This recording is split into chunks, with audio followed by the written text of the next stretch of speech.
Today, we are learning how to cut, trim, and split videos in Filmora, three essential editing techniques to refine your footage. Let's jump right in. First, import your video into Filmora and drag it onto the timeline. To split a video, move the playhead to the point where you want to make a cut. Click on the scissors icon in the toolbar or simply right-click and select Split. This will divide your clip into two separate sections, allowing you to edit them individually. To trim a video, hover over the beginning or end of the clip until you see a double arrow icon.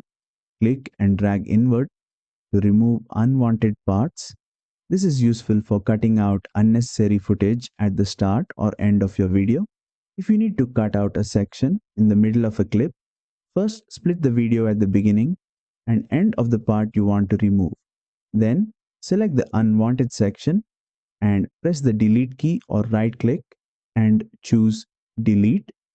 You can then drag the remaining clips together to close the gap, and that's it. Now you know how to cut, trim, and split videos in Filmora for precise editing. If this tutorial helped, don't forget to like, share, and subscribe for more quick Filmora tips.